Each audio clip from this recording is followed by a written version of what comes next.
الحمد لله وكفى والصلاة والسلام على من لا نبي بعده. أما بعد فأعوذ بالله من الشيطان الرجيم. بسم الله الرحمن الرحيم.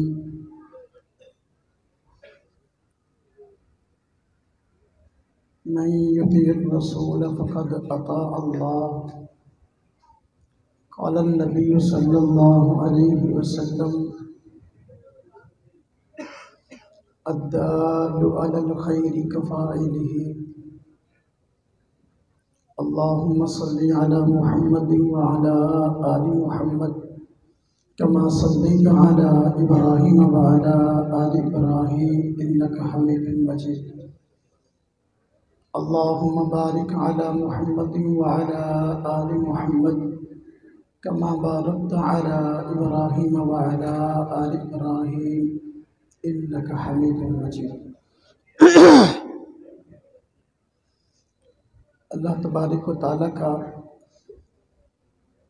بڑا شکر اور بڑا احسان ہوا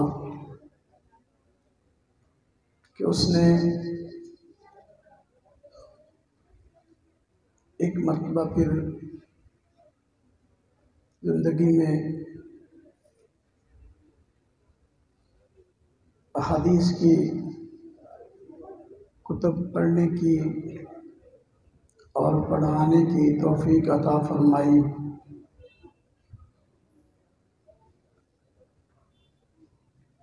ابھی ہمارے ادارے کے استاذ العلماء حضرت مولانا مفتی محمد طیب صاحب دامت فیضہم نے بخاری شریف کی آخری حدیث کی تلاوت کی ہے. اللہ تبارک و تعالیٰ ان کو بجزائے خیر عطا فرمائے اور زندگی میں بار بار اس تلاوت کی توفیق عطا فرمائے. خوش نصیب ہیں وہ بچیاں اور بچے جو اس سال اپنے علمی سفر کو مکمل کر رہے ہیں. جو مدارس کی یہ سالانہ تقریب ہوتی ہے اس میں زیادہ بیانات مقصود نہیں ہوتے، بلکہ اپنے مدرسہ کی کارگزاری اپنے دوست احباب کے سامنے رکھنا مقصد ہوتی ہے کہ اس سال ہمارے مدرسے نے کیا کام کیا.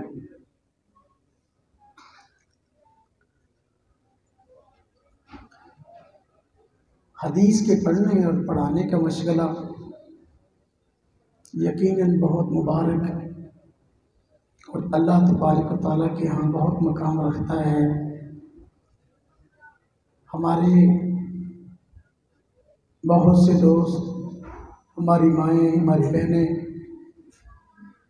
جو اس وقت اس تقریب میں شریک ہیں، یقیناً حدیث کا پڑھنا پڑھانا ان کا مشغلہ نہیں ہے. خواہش ہر مسلمان کی ہوتی ہے کہ کچھ نہ کچھ علم دین سے مناسبت ضرور ہو جائے. یہ جو سالانہ تقریب ہے اس میں بخاری شریف کی آخری حدیث کا درس ہوتا ہے. اس کا بنیادی مقصد یہ ہوتا ہے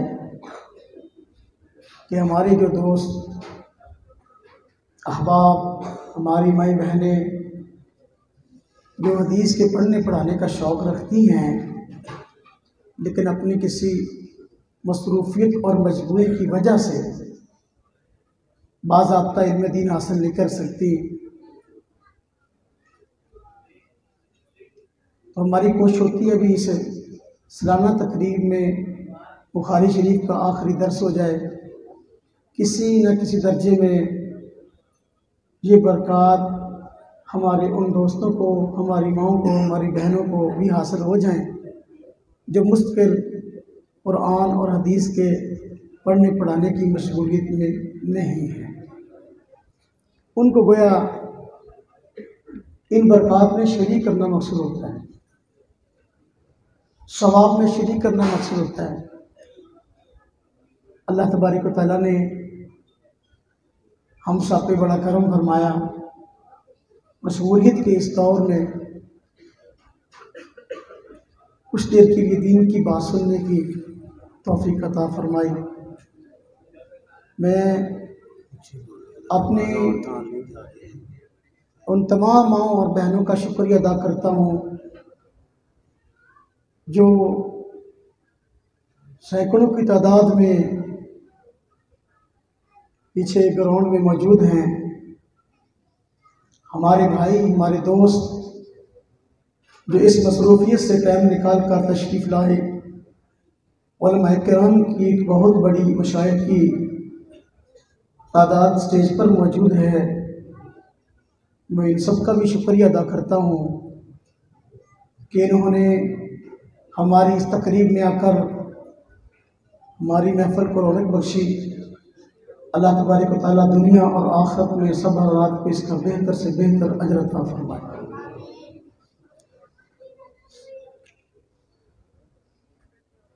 بخاری شریف کی آخری حدیث پڑھی گئی ہے، اس کے علمی نکات تو علمی مجلس کا شیوا ہے۔ یہاں چونکہ علماء کے ساتھ عوام کی ایک بہت بڑی تعداد خواتین کی اور مرد حضرات کی موجود ہے، اس مناسبت سے چند ایک باتیں ایسی عرض کروں گا جو سب کے لیے مفید ہوں اور سب کی سمجھ میں آ بھی سکے۔ امام بخاری رحمۃ اللہ علیہ نے یہ جو حدیث نقل فرمائی ہے،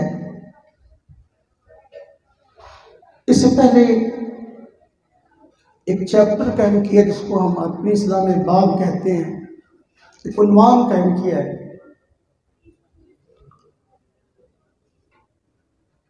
وہ عنوان ہے باب قول اللہ، کہ یہ باب ہے، یہ عنوان ہے اللہ تعالیٰ کے اس ارشاد کے متعلق، وَنَزَعُ الْمَوَازِينَ الْقِسْطَ لِيَوْمِ الْقِيَامَةِ۔ اللہ تبارک و تعالیٰ فرماتی ہیں ہم قیامت کے دن انصاف کے ترازو قائم کریں گے۔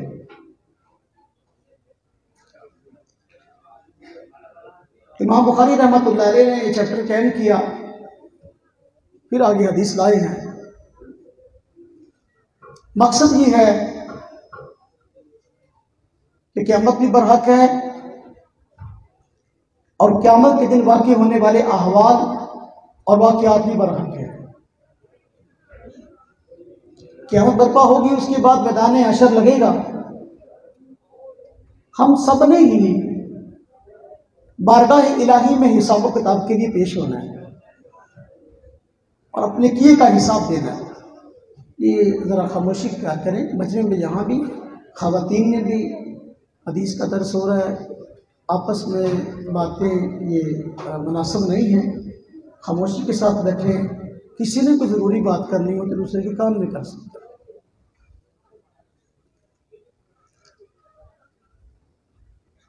میدان حشر برپا ہوگا تو اللہ تبارک و تعالیٰ ہر ایک سے اس کے کیے کا حساب لیں گے۔ اللہ تبارک و تعالیٰ نے قرآن کریم کی اس آیت میں، اس کو امام بخاری رحمۃ اللہ علیہ نے بطور چیپٹر کے عنوان کا ذکر کیا، بتلایا ہے قیامت کے دن انصاف ہوگا، قیامت کے دن انصاف ہوگا۔ اپنی زبان میں سے کہتے ہیں عدل، قیامت کے دن عدل ہوگا، انصاف ہوگا۔ ہمارے یہاں اس دنیا میں ہر بندے کو انصاف نہیں ملتا. ہمارے یہاں اس دنیا میں بس اوقات کمزور کی سنی نہیں جاتی اور بے انصاف ہی وہ دنیا سے چلا جاتا ہے. مظلوم پر الٹا مقدمے ہو جاتے ہیں. ظالم ہونے کے باوجود دندناتے پھرتے ہیں اور الٹا مظلوموں کو آئے دن ستاتے ہیں. اللہ تبارک و تعالیٰ نے کہ قیامت کا دن اس لیے رکھا ہے کہ ہر شخص کو جو انصاف کا طالب ہے اس کو انصاف مل سکے. اللہ پاک نے ارشاد فرمایا وَنَزَعُ الْمَوَازِينَ الْقِسْطَ لِيَوْمِ الْقِيَامَةِ، ہم قیامت کے دن انصاف کے ترازو قائم کریں گے. کہ سمجھیں آج ٹیکنالوجی کا دور ہے، سائنسی ترقی اپنے عروج پر ہے اور یہ ٹیکنالوجی اور سائنس اس کی برق رفتاری کتنی ہی آگے کیوں نہ نکل جائے، بات یاد رکھیں قرآنی تحقیقات سے آگے نہیں بڑھ سکتی. اللہ تبارک و تعالیٰ کے بتلائے ہوئے ارشادات کو جھٹلا نہیں سکتی.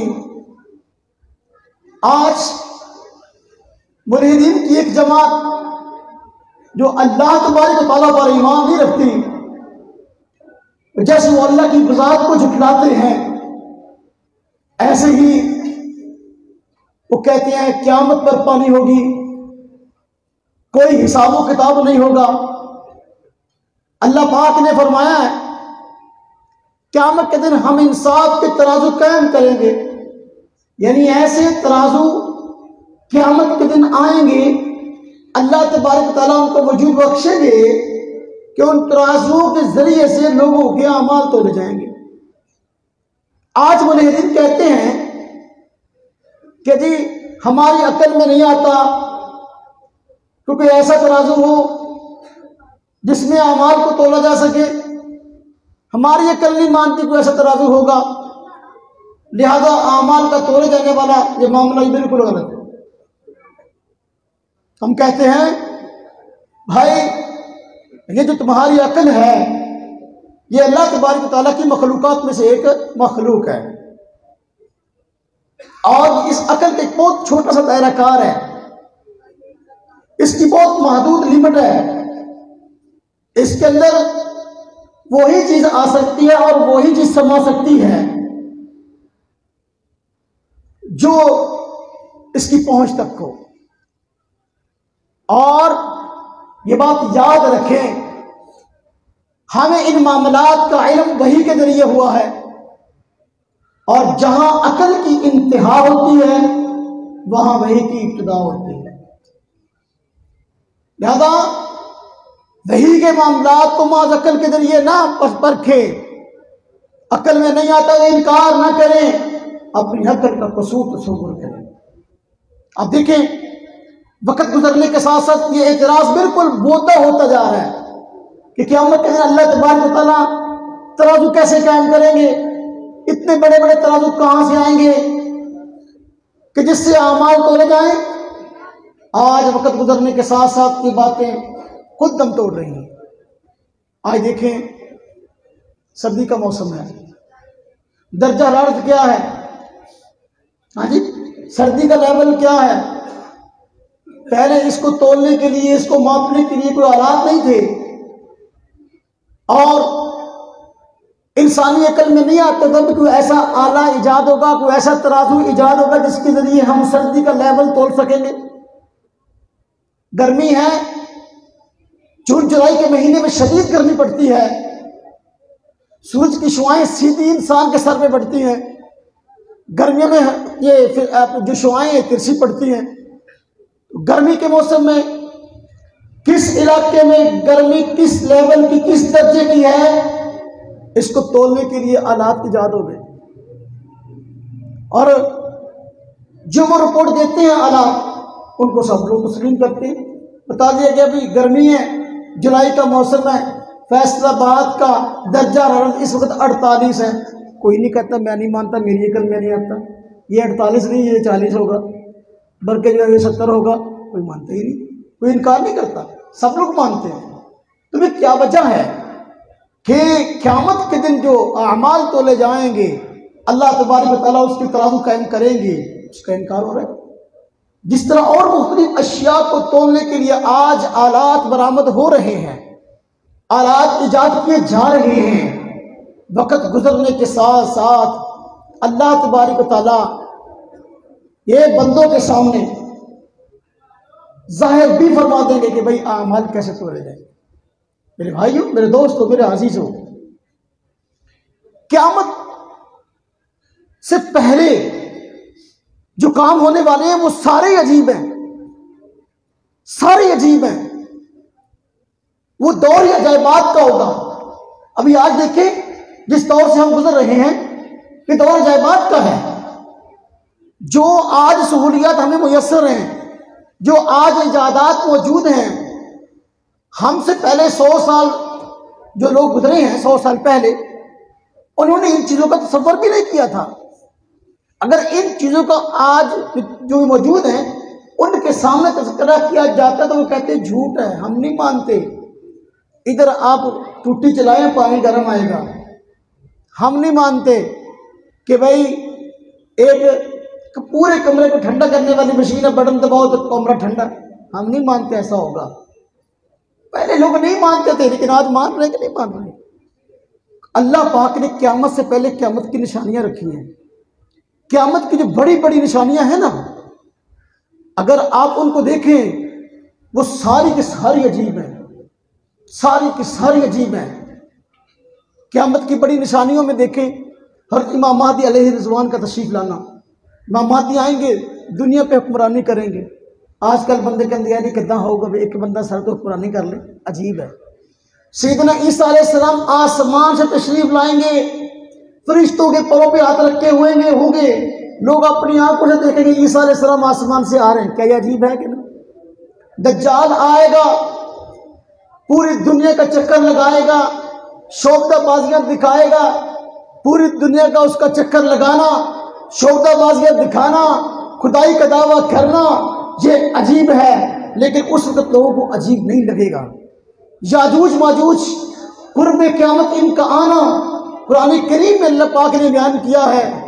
اب یہ آئیں گے، حدیث پاک میں آتا ہے کہ ہر اونچی جگہ سے پھسل رہے ہوں گے اور پانی کے سمندر کے پاس سے گزریں گے، پانی کو پی جائیں گے، کھانے پینے کی اشیاء کو اجاڑ دیں گے۔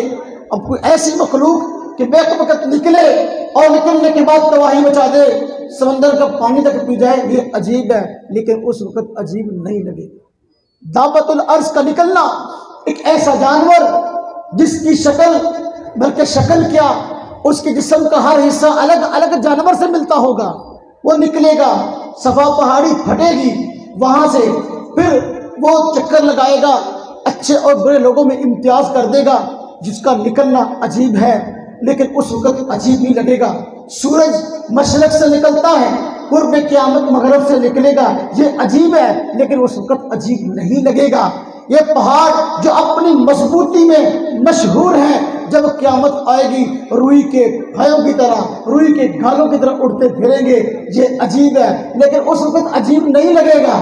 اللہ پاک اس آسمان کو لپیٹ دیں گے، اس کی بساط کو لپیٹ دیں گے، اتنا بڑا آسمان، اس کی بساط کیسے لپٹے گی، یہ عجیب ہے لیکن اس وقت عجیب نہیں لگے گا۔ میرے بھائیوں، میرے دوستوں، میرے عزیزوں، قیامت سے پہلے ایسے معاملات ہونے والے ہیں جو عجیب سے عجیب ہیں۔ جب قیامت ہوگی برپا، اس وقت پھر وہ عجیب معاملات عجیب نہیں لگیں گے۔ یہ جو آج کہا جاتا ہے کہ بھئی ہمیں دکھاؤ کوئی ایسا ترازو جس سے اعمال تولے جائیں گے، ہماری عقل نہیں مانتی کوئی ایسا ترازو ہوگا۔ میرے بھائیوں، میرے دوستوں، دنیا جس ترقی کی طرف جا رہی ہے تو اس ترقی کو دیکھتے ہوئے قرب قیامت جو ہونے والا ہے نا، اس کو دیکھ کر یہ چیز عجیب نہیں لگے گی۔ اصل کام کرنے کا کیا ہے؟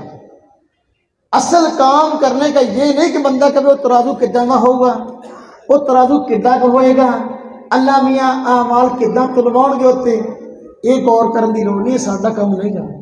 ہمارا کام ہے کہ اپنے اعمال کی فکر کریں، ہمارا کام ہے کہ جو اعمال کر رہے ہیں کہ واقعی کسی وزن کے قابل ہیں، اللہ پاک کے ہاں ان کی قدر و قیمت ہے کہ نہیں، اصل کام یہ کرنے کا۔ اس حدیث کے راہ حضرت سیدنا ابو ہریرہ رضی اللہ تعالی عنہ جو حدیث بیان کر رہے ہیں، اس حدیث میں بنیادی مقصد امام بخاری کے حدیث کو لانے کا یہی بتلانا ہے کہ بھئی اپنے اعمال کو وزنی کر لو، اپنے اعمال کو وزنی کرنے کی فکر کر لو۔ سیدنا ابو ہریرہ رضی اللہ تعالی عنہ حضور نبی کریم صلی اللہ علیہ وسلم کا ایک بتلایا ہوا مجرب وظیفہ، اعمال کو وزنی کرنے کا بیان فرما رہے ہیں۔ آج کل وظیفوں کا دور ہے نا، ہر بندہ وظیفہ پوچھتا ہے، فلاں چیز کا وظیفہ کیا ہے، فلاں چیز کا وظیفہ کیا ہے۔ تو اس حدیث پاک میں حضور نبی کریم صلی اللہ علیہ وسلم نے اپنے اعمال کو بھاری کرنے کا، اگر مقدار میں تھوڑے بھی ہوں لیکن ثواب میں بڑے ہوئے ہوں، تو وظیفہ کون سا، الفاظ کون سے حضور نبی کریم صلی اللہ علیہ وسلم نے ارشاد فرمائے؟ وہ الفاظ ہیں سبحان اللہ و بحمدہ سبحان اللہ۔ یہ جو وظیفہ ہے یہ اعمال کو وزنی کرنا، میں اعمال کو وزنی کرنے کا وظیفہ، اپنے اعمال کو بڑھانے کا وظیفہ ہے۔ حضور نبی کریم صلی اللہ علیہ وسلم نے اس وظیفے کی 3 خوبیاں، 3 صفتیں بیان کی ہیں، اور تینوں خوبیاں ہی بڑی عظیم الشان ہیں۔ فرمایا 2 کلمے ایسے، ان کو 2 کلموں سے تعبیر فرمایا، فرمایا 2 کلمے ایسے ہیں، 2 باتیں ایسی ہیں، 2 جملے ایسے ہیں، 3 صفات بیان فرمائی۔ فرمایا حبیبتان الی الرحمن، پہلی خوبی ان کی یہ ہے کہ رحمان کے ہاں بہت محبوب ہے۔ یہ 2 کلمے، یہ وظیفہ، یہ اللہ کو بڑا محبوب ہے، پہلی خوبی۔ اب دیکھیں حضور نبی کریم صلی اللہ علیہ وسلم خود اللہ تبارک تعالیٰ کے محبوب ہے، تو محبوب نے اللہ کا محبوب وظیفہ ہم کو تلقین فرمایا۔ پہلی خوبی حبیبتانی الی الرحمن، ان کی خوبی یہ ہے کہ رحمان ذات کو بہت محبوب ہے۔ دوسری خوبی یہ خفیفتان علی اللسان، زبان پر بڑے ہلکے ہیں۔ آج کل جو ہمارے سیانے بزرگ ہیں، ہماری سیانی مائیں بہنیں ہیں، مجمع میں ماشاءاللہ سینکڑوں تعداد میں تشریف فرما ہیں، تو بس اوقات وظیفہ پوچھتے اور کہتے ہیں ایسا وظیفہ بتاؤ جڑا میری زبان تے چڑھ جائے، لفظ بہت اوکھے میری زبان تے نہیں چڑھ دے۔ تو حضور نبی کریم صلی اللہ علیہ وسلم نے جو الفاظ ارشاد فرمائے، جو وظیفہ بتلایا نا نامہ اعمال کو وزنی کرنے کا، وہ الفاظ ایسے ہیں کہ ہر بندے کی زبان پہ چڑھتے ہیں، اوکھے نہیں ہیں، نہیں کوئی سیاڑا ہوا کوئی جوان ہے، کوئی بوڑھا ہے کوئی نوجوان ہے، کوئی بچہ ہے، ہر ایک اس کو اپنی زبان سے بڑی آسانی سے ادا کر سکتے۔ یہ دوسری خوبی ہے۔ تیسری خوبی بیان فرمائی ثقیلتان فی المیزان، یہ جو 2 کلمے ہیں سبحان اللہ و بحمدہ سبحان اللہ العظیم، یہ جو 2 کلمے ہیں یہ ترازو میں بھاری ہیں۔ مطلب یہ دیکھو تو الفاظ تھوڑے ہیں ان کے، لیکن نامہ اعمال میں رکھو گے تو نیکیوں کے پلڑے کو بہت آگے تک لے جائے، یہ مطلب ہے ثقیلتان فی المیزان۔ یہی ایک کہہ لیں کہ جملہ ہے ثقیلتان فی المیزان، جس کو سامنے رکھتے ہوئے امام بخاری رحمۃ اللہ علیہ اس حدیث پاک کو یہاں لائے ہیں، اور اس پر چیپٹر قائم کیا ہے باب قول اللہ ونضع الموازین القسط لیوم القیامہ۔ اسی جملے کی مناسبت ثقیلتان فی المیزان، ترازو میں بہت بھاری ہیں، ترازو میں بہت بھاری ہے۔ حضور نبی کریم صلی اللہ علیہ وسلم کے اس ارشاد کی 3 خوبیاں بھی معلوم ہو گئی۔ نمبر 1، اللہ پاک کی ذات کو بہت محبوب ہے۔ نمبر 2، زبان پر چڑھنے میں بڑے آسان ہے۔ نمبر 3، فرمایا کہ نامہ اعمال کے پردے کو بہت جلدی بھاری کرنے والے ہیں۔ کون سے کلمے؟ سبحان اللہ و بحمدہ، سبحان اللہ۔ ایک مرتبہ صاحب حضرات کہہ لیں سبحان اللہ، اللہ کی ذات پاک ہے، وبحمدہ، اور اللہ پاک کی ذات پاک ہے اپنی حمد کے ساتھ۔ سبحان اللہ العظیم، اللہ تعالیٰ کی ذات پاک ہے اور بہت بڑی ذات ہے۔ اب ذرا سمجھیں پس منظر کو۔ حضور نبی کریم صلی اللہ علیہ وسلم نے جو یہ ہمیں وظیفہ بتلایا نامہ اعمال کو بھاری کرنے کا، وہ اس کا پس منظر کیا ہے؟ سبحان اللہ و بحمدہ، سبحان اللہ العظیم، یہ کلمات یہ اللہ تبارک و تعالیٰ کی تعریف سے پر ہے، اللہ تبارک و تعالیٰ کی حمد سے پر ہے، اللہ تبارک و تعالیٰ کی بے مثال تعریف اس میں بیان کی گئی ہے، اور اللہ پاک کی شان اس میں اللہ پاک کی تعریف کی گئی ہے۔ دیکھیں، تعریف کرنے کے کسی کی بھی ہم نے تعریف کرنی ہو 2 طریقے ہوتے ہیں۔ ایک ہوتا ہے کہ اس کی خوبیوں کو بیان کرو، اس میں یہ خوبی بھی ہے، اس میں یہ خوبی بھی ہے، اس میں یہ خوبی بھی ہے، یہ خوبی بھی ہے۔ ایک یہ طریقہ ہوتا ہے کسی کی خوبی بیان کرنے کا۔ اللہ تبارک و تعالیٰ کی تعریف یوں بھی ہم بیان کرتے ہیں کہ اللہ تبارک و تعالیٰ کی ذات جو ہے ہم سب کی خالق ہے، اللہ پاک کی ذات ہماری مالک ہے، اللہ پاک کی ذات ہماری رازق ہے، اللہ تبارک و تعالیٰ کی ذات جو ہے وہ ہم سب کو پالنے والی ہے۔ اب یہ کہ اللہ پاک کی اندر جو خوبیاں پائی جا رہی ہیں، صفات ہیں، ان کو بیان کر کر کے اللہ کی تعریف کر رہے ہیں۔ یہ ایک تعریف کا انداز یہ ہے۔ دوسرا تعریف کا انداز ہوتا ہے کہ عیب کی نفی، عیب کی نفی، کہ ہم کہتے ہیں سبحان اللہ، اس کا معنی ہے اللہ پاک کی ذات اس نقص سے بھی پاک ہے، اللہ پاک کی ذات اس عیب سے بھی پاک ہے، اللہ پاک کی ذات اس عیب سے بھی پاک ہے، اللہ پاک کی ذات میں یہ عیب بھی نہیں ہے، اللہ پاک کی ذات میں یہ عیب بھی نہیں ہے۔ یہ سبحان اللہ کے بعد اللہ پاک کی ذات پاک ہے۔ جس طرح آج کل شادیاں بہت ہو رہی ہیں نا، ماشاءاللہ شادیوں کا سیزن ہے، شادیاں ماشاءاللہ بہت ہو رہی ہیں۔ اللہ تبارک تعالیٰ جن بچیوں اور بچوں کے رشتوں کے مسائل اللہ پاک تمام کے مسائل حل فرمائے، اور جن کی شادیاں ہو رہی ہیں اللہ پاک اپنی بارگاہ میں قبول فرمائے، جن گھروں کے اندر نچاکیاں ہیں اللہ تبارک تعالیٰ اپنی رحمت سے نچاکیوں ختم فرماتے ہیں۔ ہمارے معاشرے کے 2 بڑے مسئلے ہیں، ایک نکاح اور ایک نباہ۔ پہلے نکاح نہیں ہوتا، پھر نباہ نہیں ہوتا، تو نکاح بھی بڑا مسئلہ ہے، نباہ بھی بڑا مسئلہ ہے۔ تو اللہ پاک جن کے نکاح نہیں ہوئے اللہ ان کے نکاح کروائے، جن کے نکاح ہو گئے اللہ ان کا نباہ فرمائے۔ تو میں بات عرض کر رہا تھا، آج کل شادیوں کا سیزن ہے، رشتہ لینے کے لیے بس اوقات ہاں جی بچی والے آتے ہیں نا، پوچھتے ہیں ہاں جی منڈا کتنا تھا، کہتے منڈا ماشاءاللہ، تعریف کا ایک انداز یہ ہے کہ منڈا ماشاءاللہ بہت چنگا، ماشاءاللہ دیکھو انہیں حافظ صاحب بھی ہے، قاری صاحب بھی ہے، مفتی صاحب بھی ہے، عالم بھی ہے، ہاں جی سگرٹ بھی نہیں پیندا، ہاں جی نہیں ایک بات پہلے کہتا قاری صاحب بھی ہے، ماشاءاللہ بی اے کیتا ہے، گریجویٹ ہے، ماشاءاللہ دا اپنا کاروبار بھی ہے، ایک یہ ہوں خوبیاں پائی جا رہی ہیں، یہ دس رہے ہیں، عیب دی نفی کی ہے، عیب دی نفی۔ اچھا کی تعارف ہے منڈے دا کتنا دا وا؟ ماشاءاللہ منڈا بالکل ٹھیک آ، قد یہ ٹھیک آ، بونا نہیں ہے گا، اچھا اے عیب دی نفی ہے۔ یہ سگرٹ نہیں پیندا، یہ عیب دی نفی ہے۔ یہ جوا نہیں کھیلتا، یہ عیب دی نفی ہے۔ یہ شراب نہیں پیندا، یہ عیب دی نفی ہے۔ یہ زنا نہیں کرتا، یہ عیب دی نفی ہے۔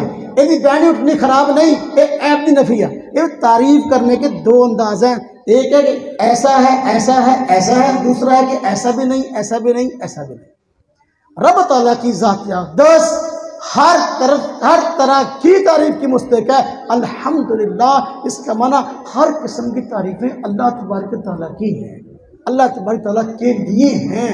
تو اللہ پاک کی ذات میں ہر خوبی بھی ہے، اللہ پاک کی ذات ہر عیب سے پاک بھی ہے۔ چونکہ وقت بہت تھوڑا ہے، مجھے تو بیان کا موقع کبھی کبھی ملتا ہے، تو تھوڑے بیان سے ویسے ہی مجھے نہیں جلدی چین ہوتا، لیکن انشاءاللہ بات میں ختم کر دوں گا بہت جلدی۔ آخر عرض کر رہا ہوں، انشاءاللہ آخری باتیں ہیں۔ حدیث کے حوالے سے کچھ باتیں ہو گئی، اگرچہ حدیث کا درس جو ہے یہ ایک کہنے کے مستقل وقت مانگتا ہے اور اس کے لیے مستقل وقت چاہیے، تو کچھ باتیں میں ادارے کے حوالے سے عرض کروں۔